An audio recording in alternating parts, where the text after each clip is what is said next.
이번에는 가능성 조동사로 학습되는 캔을 살펴보겠습니다. 먼저 오그질러리인 캔의 우리말 문법 용어 조동사를 주어의 어떠함에 대한 화자의 견해사로 바꾸고 시작합니다.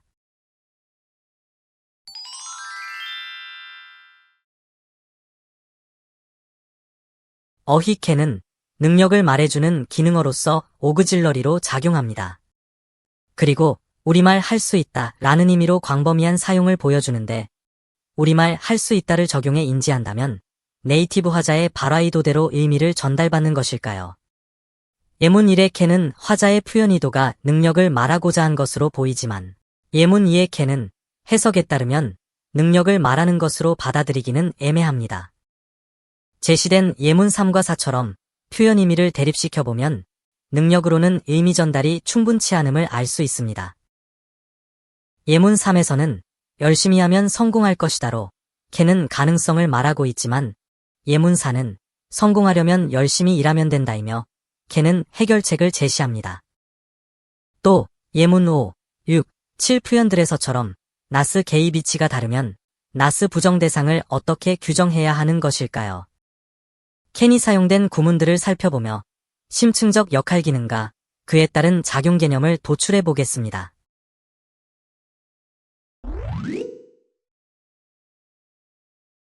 주어인 he가 두라는 동작 행위를 해보일 수 있다는 가능성 표현 구문입니다. 캔을 조동사라는 문법 용어 그대로 받아들여 이해하면 본동사 do의 의미보조 동작쯤으로 수용해야 하는데 본문 어휘 순서 그대로 동사 앞에 캔이 위치해서 보조 동작을 한다고 보면 do와 결합시켜 할 수 있다라는 우리말 의미로 인지해야 합니다. 그런데 할 수 있다라는 우리말 보조 개념만으로는 의미가 너무 포괄적이라서 예문 1, 2, 3에서처럼 서로 다른 상황에서는 이해하기 어렵게 만듭니다. 예문 1의 캔은 해석에서 볼 때 똑같이 해보일 수 있다는 표현이고 예문 2에서의 캔은 허락의 의미를 담은 가능함을 말했다고 할 수 있습니다. 그러나 예문 3 표현에서의 캔은 두 의미로 자의적 해석을 할 수 있어서 중의적이라고까지 할 수가 있는데 점프는 주어인 시가 해낼 수 있는 능력이기에 충분하지만 주어진 상황에 따라서는 해당 시점에서의 점프를 해보일 가능성으로 표현했다고 볼 수 있기 때문입니다. 그렇다면 다음 본문에서의 캔은 어디에 해당하는 것일까요?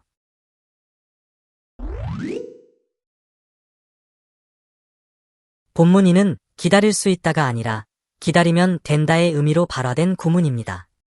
캔은 주어의 동작에 대한 능력과 가능을 말하는 것으로 보는 것이 일반적인 의미 분석이지만 이 구문에서는 느긋한 대책쯤으로 인지해야 합니다. 예문 1은 본문 2 같은 의미역으로 역할 기능을 한 캔 사용 표현입니다. 웨이트 동사 동작은 주어 대기 상태 동작인데 디스매터의 동작 웨이트는 동작 형태만을 드러내주는 원형 동사이므로 캔 플러스 웨이트는 주어가 가진 동작 능력이자 해보일 수도 있는 가능한 동작 형태이게 됩니다. 그렇다면 예문 2 표현에서는 어떻게 이해되어야 할까요? 예문 2 표현에서 화자는 캔 플러스 고의 발화로 주어의 동작 능력을 말하고 있지 않습니다. 예문 2는 가능성을 말하는 것으로는 생각할 수도 있는 표현이지만 해보일 가능성이 아니고 해도 되는 이라는 허락의 의미를 담은 가능함으로 주어에 대한 동작의 어떠함을 말하는 화자가 자기의 견해를 캔을 통해서 드러낸 구문이라 할 수 있습니다. 그래서 캔이 동작 보조가 아니라 화자의 견해사로 작용하고 있음을 받아들여 다음 본문을 보겠습니다.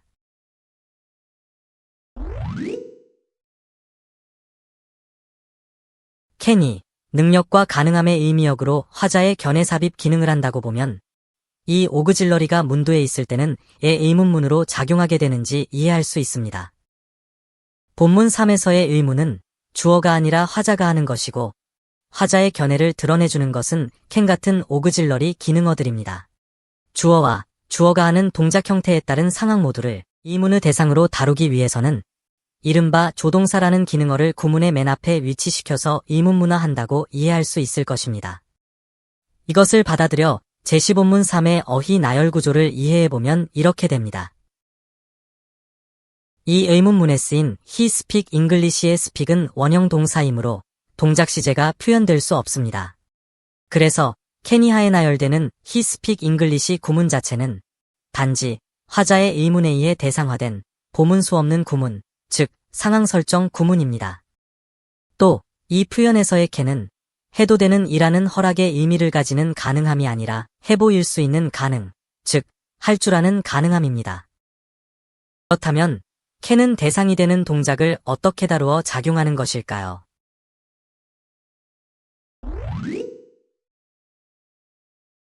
본문사 표현은 지금 거짓말을 멈춰 보이라는 제시명령도 아니고 허락도 아닙니다. 심층적으로는 멈출 법도 하다, 즉 가능할 만도 하다 라는 뉘앙스가 있습니다. 역할적 측면에서는 그 동작을 기정사실화하는 것이라서 이에 따르면 예시 1처럼 분석하는 것도 가능합니다. can은 원형동사의 동작 형태를 실제로 해보일 대상, 즉 시행 가능한 행태로 다루고 있음을 알 수가 있는데 주어는 충분히 이럴 수가 있다쯤의 뉘앙스를 느껴볼 수 있고 제시된 예문 2, 3, 4 모두에서 그 개연성을 엿볼 수 있습니다.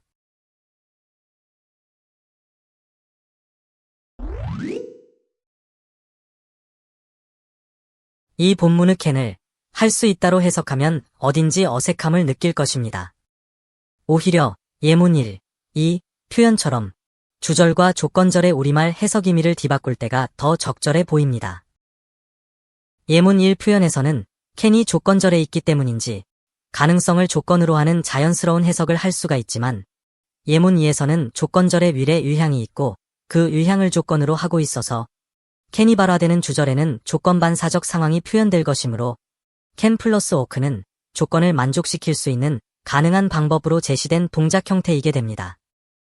can을 이럴 수 있는 가능성 하에서의 선택어휘로 보고 다음을 보겠습니다.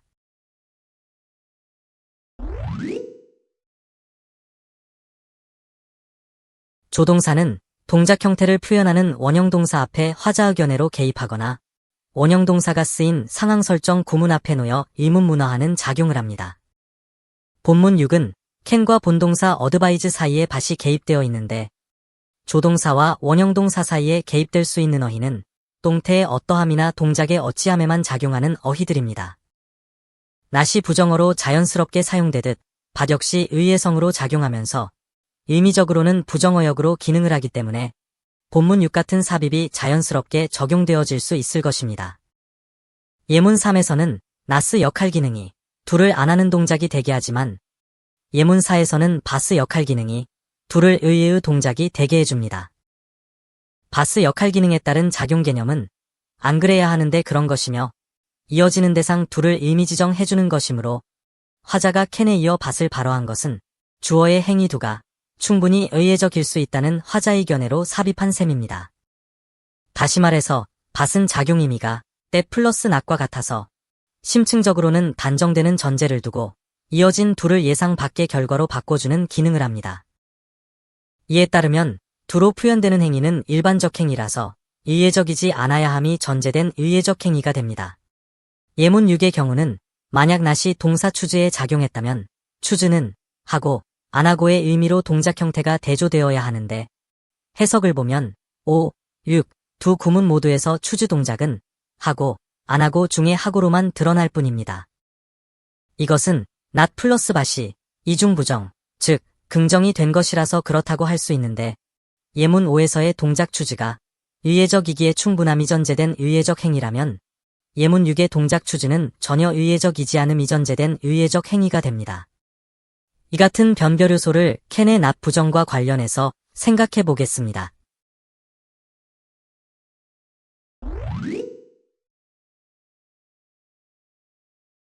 not 부정은 뒤에 이어지는 대상어휘의 행해지므로 앞에 대상어휘를 부정시키려는 방법이 결속과 축약입니다.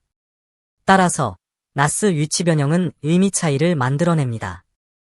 지금까지 분석에서 can을 충분히 이럴 수 있는 가능성 하에서의 선택어휘로 보았고 그 개념 또한 주어는 충분히 이럴 수 있다라고 도출해 보았습니다. 이에 따르면 예문 2는 not이 B를 부정한 것일 뿐 can을 부정한 것이 아니므로 대통령은 폭력이 용납되지 않을 가능성이 있음을 말한 셈입니다. 그러나 예문 1에서는 not이 can 자체를 부정했기 때문에 용납될 가능성 자체가 없음을 말하였을 것이므로 폭력 현상을 보는 대통령의 발언은 예문 1 표현일 수밖에 없을 것입니다. 이 의미 차이를 받아들이고 예문 3과 4를 보면 분명히 변별되어야 하는 차이가 있습니다. 나스 유무에 따른 한다 안 한다라는 동작 형태로의 대조이며 모두 다 가능성으로 나타납니다. 그렇지만 캔 자체가 부정되면 다를 수밖에 없습니다. 예문 5와 6은 캔 자체를 부정한 표현형입니다. 따라서 나스 부정 대상이 아닌 두는 모두 하는 동작으로 갖게 됩니다. 다만 캔의 부정형인 캔낫과의 대조에서 볼 때 서로는 가능성의 있고 없고라는 상반을 보여줄 뿐입니다. 그런데 예문 5의 캔낫은 6의 캔트 축약과 똑같은 부정으로 볼 수 없습니다. 그렇다면 캔낫과 캔트의 선택 기준은 무엇일까요? 영어에서의 모든 축약 현상은 임이라는 시제가 적용되어 있음을 받아들이면 축약되지 않은 캔낫과 축약형 캔트는 제시된 것과 같은 변별이 작용하게 됩니다. 제시문구는 가고 안 가고의 동작 대조에서 가지 않는 동작입니다.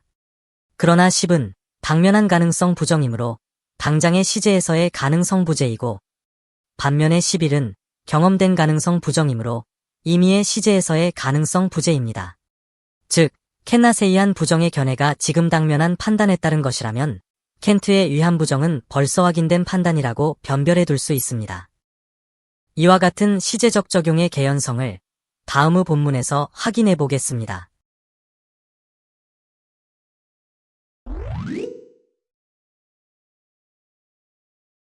이와 같은 축약을 임의의 시제가 있다고 본 것에 따르면 벌써 내려진 판단에 따른 결정으로 받아들일 수 있습니다.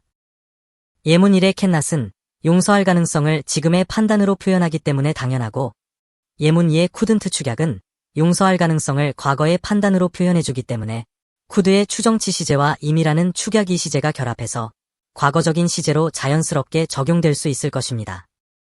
그러나 예문 3 같은 결속 형태는 그 자체로 지금 당면한 가능성 판단임을 드러내고자 하는 표현 방법이게 되는데 과거나 미래로의 추정치 쿠드와 당면형으로의 쿠그낫 결합은 시제상 서로 불일치를 이루게 되어 비문이 될 수밖에 없습니다. 캔트 축약이 아닌 캔낫과 같은 결속은 당면한 판단에 따른 실제치 시제인 당장이 적용되어야 하므로 예문 3에서와 같은 쿠드나스 부정형태 결속은 비문일 수밖에 없는데 이러한 축약이 비문으로 인지되는 것은 임의와 당장이라는 시제에 따른 선택이 있다는 반증이라 할 수 있습니다.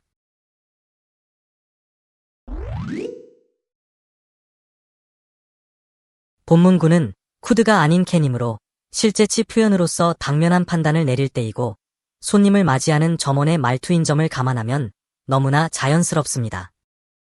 쿠드의 사용 구문이 좀 더 겸손한 표현 방법이라면 점원의 손님 맞이 인사에는 예문 1 같은 표현이 없는 것인가를 생각해봐야 합니다. 찾아온 손님의 의도를 추정해보는 쿠드의 사용은 적절치 않은 말투일 것입니다. 직면한 판단으로 당면한 해결책 제시가 점원의 올바른 태도임은 자명합니다. 따라서 화자의 캔 발언은 손님인 청자로 하여금 I help you라는 설정 상황을 지금 시행해 보여도 되는지를 판단하게 하는 제시어인 셈입니다. 그런데 예문 3 같은 may에 의한 표현도 같은 상황 제시어로 쓰이고 있습니다. 예문 2는 주어가 충분히 이럴 수 있는 가능성에서의 표현입니다. 따라서 자기의 행위 능력을 시행해도 되는지 여부의 가능성을 손님에게 묻고 있지만 이에 반해 예문 3은 may의 심층적 역할 기능에 따르면 자기의 행위에 대한 허용 가능성을 묻고 있는 차이가 있습니다. 지금까지 살펴본 캔의 특성은 다음과 같습니다. 첫째, 캔은 동사를 보조하는 조동사가 아니라 화자의 견해사로 작용합니다. 둘째, 캔은 충분히 이럴 수가 있는 가능성 하에서의 시행 가능함을 말해줍니다. 셋째, 캔은 쿠드의 추정치에 상반되는 실제치 판단에서 작용합니다. 이제는 도출해본 캔의 역할 기능과 작용 개념으로 캔의 사용이 자유로워지시기 바랍니다. 구독을 눌러두시고 또 다른 어휘 분석도 놓치지 마세요. 이러한 문법 분석이 낯설거나 어려우시면 반복해보세요. 영어가 새롭게 다가올 것입니다. 자세히 보시려면 출판되어 있는 전자책과 종이책을 활용하세요. 물론 홈페이지에서는 무료로 보실 수 있습니다.